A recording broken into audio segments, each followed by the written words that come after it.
Assalamualaikum warahmatullahi wabarakatuh. Perkenalkan, nama saya Rifka Amalia dari kelas 10B, asal sekolah SMAN 71 Jakarta dengan kurikulum Merdeka. Di sini saya ingin mempresentasikan laporan membaca buku dan menjelaskan apa itu buku fiksi dan non-fiksi. Di sini saya akan mempresentasikan laporan membaca buku. Yang pertama itu ada identitas karya. Judul bukunya itu adalah Dia Aurora, pengarangnya Nurwina Sari, bidang ilmunya novel fiksi, jumlah halamannya 320 halaman, tahun terbitnya 1 Maret 2022. Selanjutnya ada pertanyaan prabaca. Yang pertama, apakah genre buku atau novel ini? Genre buku ini adalah drama romantis. Kedua, apakah buku tersebut termasuk dalam novel? Ya. Ketiga, apakah buku tersebut termasuk dalam buku fiksi atau non-fiksi? Buku novel tersebut termasuk dalam cerita fiksi atau tidak nyata?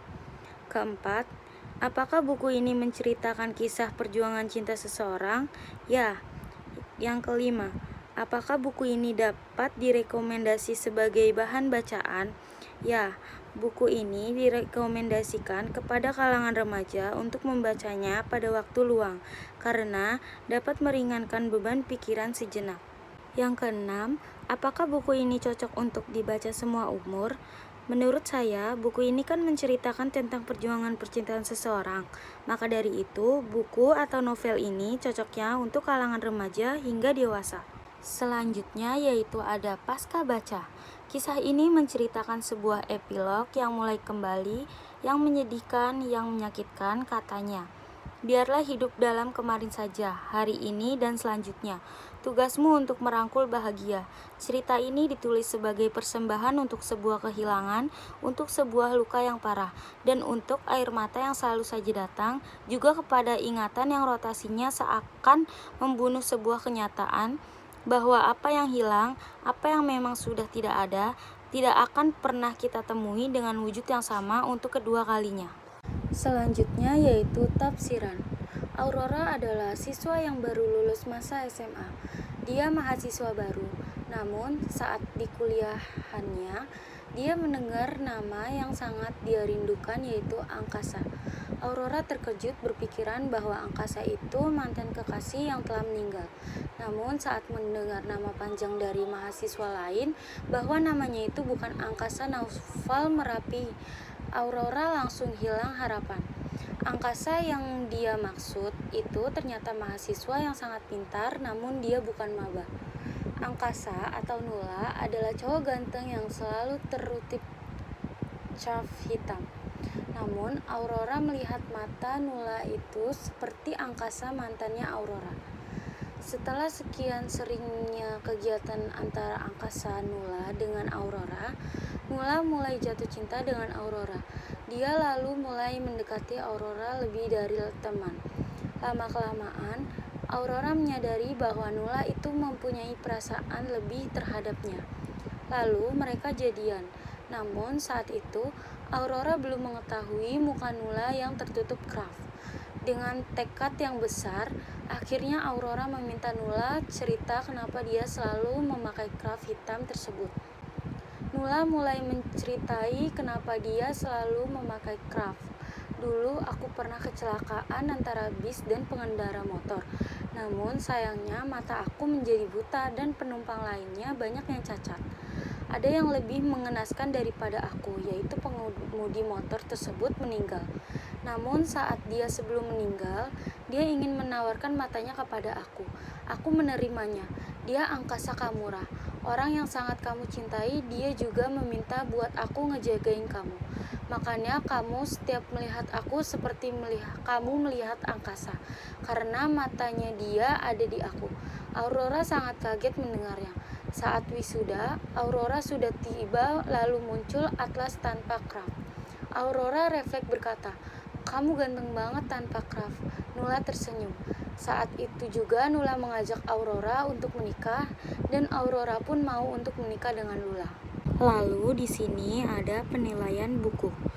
Penilaian positif. Seseorang akan tulus dan setia jika jatuh cinta pada orang yang tepat. Penilaian negatifnya, sebenarnya tidak ada nilai negatifnya, tetapi terlalu mencintai seseorang yang membuat kita kehilangan orang baru yang ingin mendekati kita, jadi susah untuk membuka hati lagi. Di sini ada penilaian penghargaan. Jenis novel ini bagus untuk kalangan remaja, karena novel tersebut bercerita tentang kisah cintanya di mana kalangan remaja banyak yang merasakannya. Rating dari 1 sampai 10 untuk novel Dia Aurora adalah 9/10. Kisah percintaan ini masih wajar untuk dibaca dan tidak tertuju juga ke hal yang negatif. Jadi novel ini aman-aman saja untuk dibaca di kalangan remaja-remaja. Di sini saya ingin mempresentasikan buku fiksi dan non-fiksi. Pertama-tama saya ingin menjelaskan buku fiksi dan non-fiksi. Buku fiksi adalah buku yang berisi cerita rekaan, khayalan, atau tidak berdasarkan kenyataan.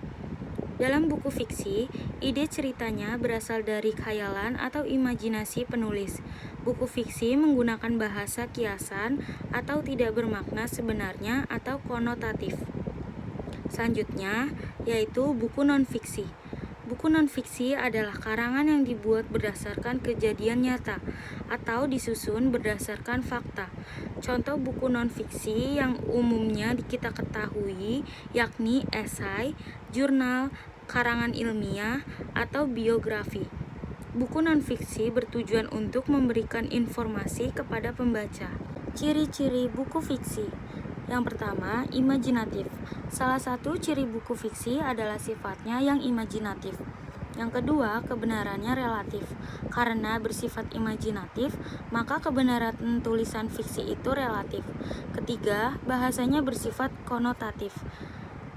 Keempat, tidak ada sistematika baku. Dan yang kelima, menyasar emosi pembaca. Dan selanjutnya yaitu ciri-ciri buku non-fiksi. Yang pertama, bersifat fakta. Yang kedua, menggunakan bahasa denotatif. Yang ketiga, menyajikan informasi baru atau penyempurnaan. Yang keempat, ditulis menggunakan metode ilmiah. Yang kelima, menggunakan bahasa baku. Yang keenam, isi buku bisa dibuktikan. Yang ketujuh, ditulis oleh penulis khusus. Dan yang kedelapan yaitu memberikan informasi keilmuan. Struktur buku fiksi. Struktur atau bagian buku fiksi terdiri dari 1. Bagian cover buku. 2. Rincian subbab buku. 3. Judul subbab. Keempat, tokoh dan penokohan. Yang kelima, tema cerita. Dan yang keenam, bahasa yang digunakan dan penyajian alur cerita. Selanjutnya, struktur buku non-fiksi. Struktur buku non-fiksi terdiri dari yang pertama, sampul buku. Yang kedua, pokok bab buku. Yang ketiga, judul bab subbab. Yang keempat, isi. Yang kelima, cara menyajikan isi. Yang keenam, bahasa yang digunakan. Dan yang ketujuh, yaitu sistematika penulisan. Kaidah kebahasaan buku fiksi. Yang pertama, menggunakan bahasa sehari-hari. Yang kedua, menggunakan kata-kata konotatif. Yang ketiga, mengandung majas atau gaya bahasa. Yang keempat, bersifat fleksibel sesuai dengan keinginan penulis. Kemudian, ada kaidah kebahasaan buku non-fiksi. Yang pertama, menggunakan bahasa baku sesuai KBBI. Yang kedua, menggunakan kaidah kebahasaan sesuai PUEBI. Dan yang ketiga, menggunakan kata-kata denotatif. Sekian dari saya, kurang lebihnya mohon maaf. Wassalamualaikum warahmatullahi wabarakatuh.